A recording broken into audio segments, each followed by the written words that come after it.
ரெண்டுமே சொல்லலாம். இப்போ எஸ்ஆர்ன்றது பார்த்தீங்கன்னா இப்போ இங்கே மட்டும் தான் தமிழ்நாட்டில் மட்டும் தான் விஜய். ஸோ பீகாரில் பார்த்தீங்கன்னா அங்கேயும் ஓட்டு இன்க்ரீஸ் ஆகிருக்குது. ஸோ நீங்கள் லாஸ்ட் எலெக்ஷன்லாம் பார்த்தீங்கன்னா ஒரு கான்ஸ்டன்ட் இன்க்ரீஸ்ன்றது எப்போவுமே இருக்க தான் செய்யும்.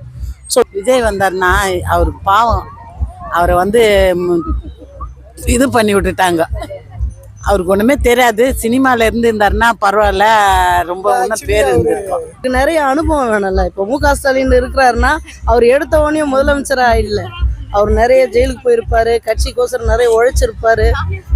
அவர் மேலே இருக்கிற நம்பிக்கை இப்போ இந்த பிள்ளைங்கள்லாம் விளையாடுறதுல இதுலேயே நீங்கள் பார்க்கலாம். மு.க. ஸ்டாலின் இதெல்லாம் மக்களுக்கோசரம் தான் அவர் செஞ்சிருக்காரு.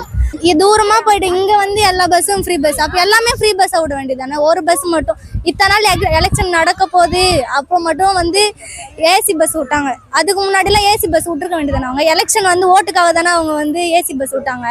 அதுக்கு முன்னாடியே அவங்க ஏசி பஸ் விட்டுருக்கலாமே ப்ரோ. விஜய் தான் அவங்க மாநாடு வைக்கிறாங்க. அவங்க விஜய் பக்கம் தான் எல்லாருமே அதிகமா வராங்க. டிஎம்கே யாருமே வரல. எங்களுக்கு ஒரு வாய்ப்பு கொடுத்தா நாங்க நல்லா இது பண்ணி தமிழை நல்லா பார்த்துப்போம்னு எங்க விஜய் சொல்றாரு, எல்லாம் நான் பாத்துக்கிறேன் அப்படின்றாங்க. ஒரு வாய்ப்பு தான் கொடுங்க. விஜய் தான் டிவிக்கு ஏதாவது ஜெயிக்கும்.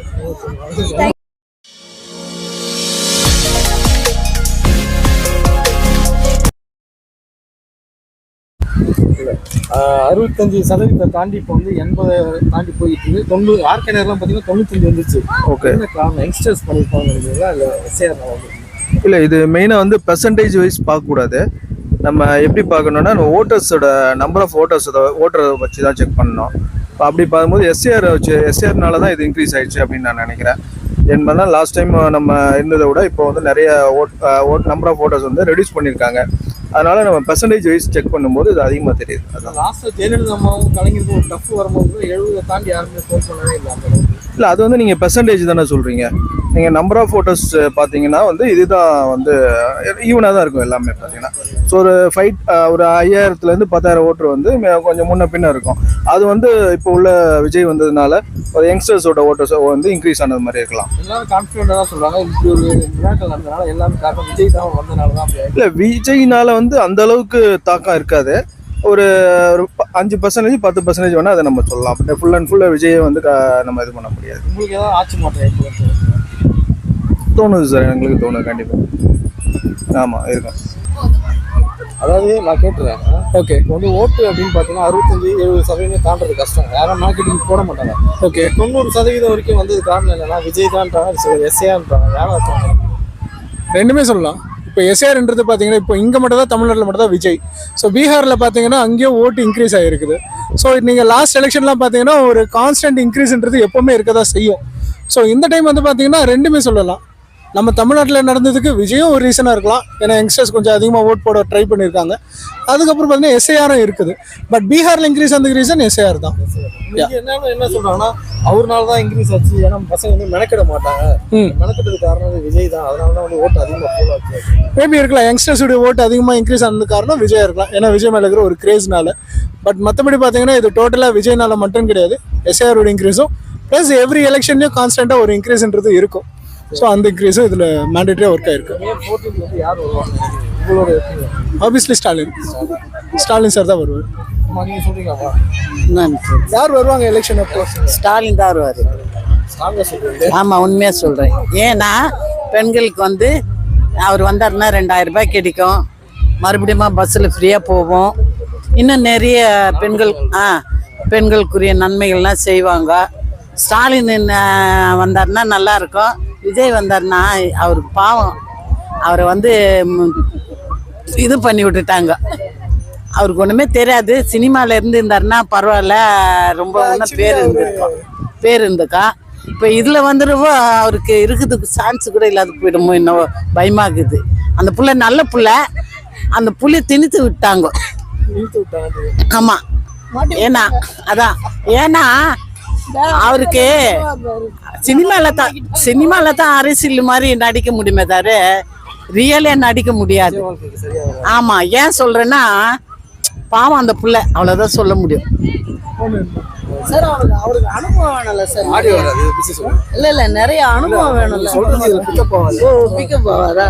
இல்ல, அவருக்கு நிறைய அனுபவம் வேணும்ல. இப்போ மு.க. ஸ்டாலின் இருக்கிறாருன்னா அவர் எடுத்த உடனே முதலமைச்சரா இல்ல, அவர் நிறைய ஜெயிலுக்கு போயிருப்பாரு, கட்சிக்கோசரம் நிறைய உழைச்சிருப்பாரு. அவர் மேல இருக்கிற நம்பிக்கை இப்போ இதோ இந்த பிள்ளைங்கெல்லாம் விளையாடுறதுல இதுலயே நீங்க பார்க்கலாம். மு.க. ஸ்டாலின் இதெல்லாம் மக்களுக்கோசரம் தான் அவர் செஞ்சிருக்காரு. அவரு செய்யாம உடனே வந்து நம்ம சொல்ல போறது இல்லை. அனுபவம் ஜாஸ்தி, அதுல நிறைய கஷ்டப்பட்டிருப்பாங்க. அது மூலியமா அவங்க முதலமைச்சரா இருக்காங்க. உடனே எடுத்த உடனே நம்ம எதுவுமே ஆக முடியாது. நம்ம உடனே எல்லாம் எது நடந்துரும் உடனே. அப்ப நீங்க என்ன செஞ்சீங்க? இந்த நாட்டுக்கோசரம் என்ன செஞ்சீங்க? ஒண்ணுமே செய்யலையா? இத்தனை வருஷமா நீங்க உங்களுடைய சுயநலத்துக்காகவும் உங்களுடைய குடும்பத்துக்காகவும் நீங்க சம்பாரிச்சீங்க, அவ்வளவுதான். நீங்க இப்போ ஒருத்தர் சொல்றாங்கிறதுக்கோசரம் நான் முதலமைச்சர் ஆயிட முடியுமா?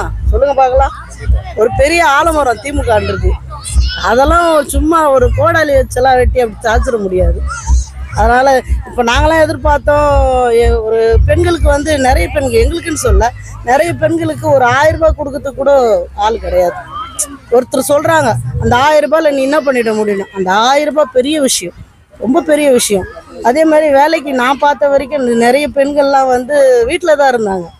இப்பெல்லாம் அவர் ஃப்ரீயா பஸ் விட்ட பிறகு பாத்தீங்களா, நிறைய பெண்கள் வேலைக்கு போறாங்க, தைரியத்தோட போறாங்க, போய் எல்லாத்தையும் பண்றாங்க, சம்பாதிக்கிறாங்க, தான் காலில் நிக்கணும்னு அவங்களுக்கு இருக்குது, அந்த எண்ணம் இருக்குது. அது உருவாக்குறது அவரு தான். இத்தனை வருஷமா நிறைய பேர் இருந்தாங்க ஆட்சியில, யாருமே வந்து இலவசமா பஸ் எல்லாம் விடணும்னு யாருமே பெண்களுக்கோசரம் செய்யலையே. ஏன் செய்யல? உங்களுக்கெல்லாம் தோணவே இல்லை. அதை போய் நீங்க ஒரு என்ன சொல்றீங்க, ஃப்ரீயா பஸ் விடுறது போய் உங்களுக்கு வந்து வேற மாதிரி சொல்றாங்க. ஆனா அவர் வந்து பெண்களுக்குரிய கஷ்டம் என்னன்னு புரிஞ்சுதான் அதை அமைச்சு கொடுத்தாரு. எங்க வீட்டுக்கு ஒரு பாட்டு கோயிலுக்கு போனோம், பிள்ளைங்களை எதிர்பார்க்க பஸ் ஏறி போனோமா, எங்க வேணா போறோம். நாங்க இங்கேன்ட்டு ஆபீஸ் போறோம், அம்மா வீட்டுக்கு போறோம். முதல்ல பஸ் போறதுன்னா ஒரு 50 ரூபாய்க்கு கூட வீட்டுக்காரர்கிட்ட கேட்கணும், ஒரு 50 ரூபாய் கொடுங்க பஸ் ஃபேருக்கு. இப்ப யாருக்கிட்டையும் கேட்க வேண்டிய அவசியம் இல்லை. நாங்க ஏறுறோமா, நாங்க போய் எங்க வேணா இறங்கலாம்.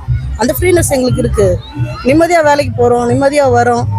ஒரு இப்போ 2000 ரூபாய் கொடுக்குறாருன்னா இந்த 2000 ரூபாய் நீ வருஷம் பூரா உழைக்கிறல்ல, வீட்டில் வருஷம் பூரா உழைக்கிற, அந்த 2000 ரூபாய் கொடுக்கறது கூட நம்மளுக்கு இல்லைல்ல.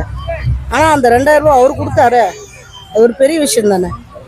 எதிர்பார்க்கறது வந்து அவங்க செஞ்சாங்கல்ல, அதுவே பெரிய விஷயம். அது பாருங்க, இத்தனை மக்களுக்கு இவ்வளோ செஞ்சுருக்காரு. நான் எனக்கு கருத்து தெரிஞ்ச வயசுல நான் பீச்சுக்கு வரேன். ஆனால் இந்த வருஷத்துல போன வருஷத்துல இதெல்லாம் செஞ்சுருக்காங்க. யாருக்கோசரம் செஞ்சாரு? அவங்க வீட்டில் இருக்கவங்க வந்து ஜாலியாக என்ஜாய் பண்ணுறதுக்கா? இல்லையே. மக்கள் கொஞ்சம் சந்தோஷமா இருந்துட்டு போட்டோம். எதையோ ஒன்று மக்களுக்கோசரம் செய்கிறோம், செஞ்சோமா, அதில் ஒரு 4 பேர் எல்லாருமே சார். ஒரு காய்கறி வாங்குறான்னா அவன் வாங்குற விலைக்கு விற்க போகிறது கிடையாது, அதில் மேற்கொண்டு காசு வச்சு தான் விற்பான். ஏன்னா லாபம் சம்பாதிக்கிறதுக்கு தான். அப்படி தான் எல்லா மனுஷனும். ஆக்சுவலி எல்லாருமே மனுஷன் தானே. எல்லாருமே அதில் எதிர்பார்த்து செய்கிறவங்க தான். ஆனால் செய்யணுன்ற எண்ணங்குது பாருங்க, அதை தான் நம்ம பார்க்கணும். அதுவே பெரிய விஷயம் தானே. அதனால திமுகலாம் ஒன்றும் பண்ண முடியாது. அப்போ அதிகமான காரணம் வந்து யங்ஸ்டர்ஸ் இருக்கிறாங்க, எஸ்ஐயா இருக்கிறாங்க. எதனால நான் டிவிகே கன்ஃபார்ம். ஆமா, டிவிகே தான் கன்ஃபார்மா வரும்.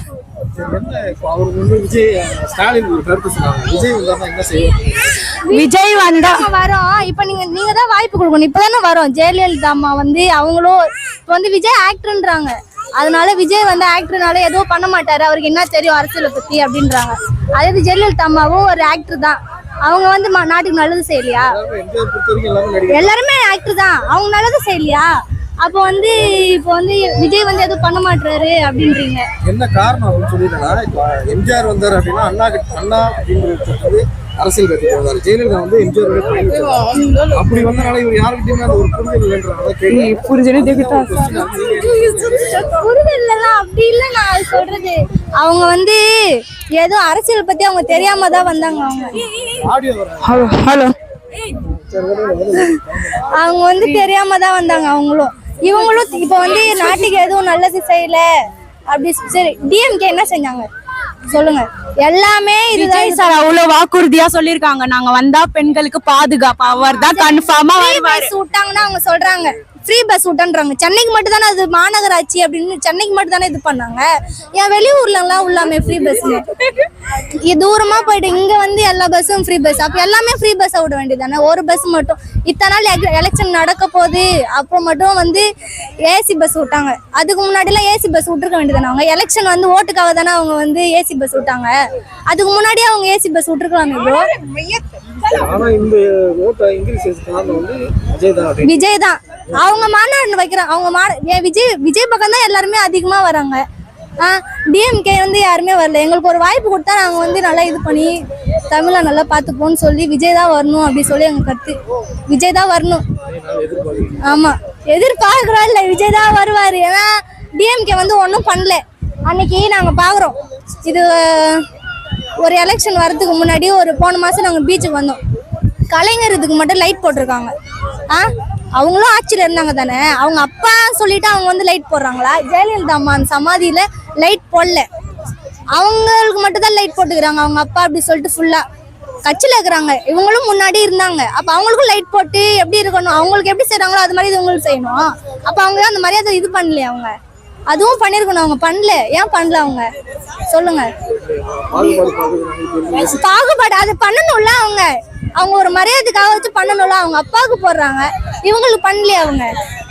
அது எல்லாமே வந்து டிஎம்கே வந்துட்டு எதுவுமே இது பண்ண மாட்டேன்றாங்க. ஃப்ரீ பஸ்ன்றாங்க. எங்கங்க எல்லா பஸ்ஸும் ஃப்ரீ பஸ்ஸாகவே விட்டாங்களா? சென்னை மட்டும் தான் ஃப்ரீ பஸ்ஸாகவே இருக்குது. இப்போ வந்து எலெக்ஷன் வந்தனால தான் இப்போ வந்து ஏசி பஸ்ஸே விட்டுக்கிறாங்க. அதுக்கு முன்னாடிலாம் விட வேண்டியதானே? அவங்க எலெக்ஷன் வரதுக்கு முன்னாடி ஏசி பஸ் விட வேண்டியதானே? இப்போ சரி ஃப்ரீ பஸ் விட்டுக்கிறாங்க, அவங்க இஷ்டத்துக்குன்னு ஓட்டுறாங்க எல்லா பஸ்ஸுமே, அதெல்லாம் கேட்க மாட்டாங்க. இது அது மாதிரி நிறைய தப்புலாம் நடக்குது. அதெல்லாம் வந்து ஆக்ஷன்லாம் அதிகமாக எடுக்க மாட்டேன்றாங்க. எங்கள் விஜய் சொல்கிறாரு எல்லாம் நான் பார்த்துக்கிறேன் அப்படின்றாங்க. ஒரு வாய்ப்பு தான் கொடுங்க, விஜய் தான் டிவிக்கு ஏதாவது ஜெயிக்கும்.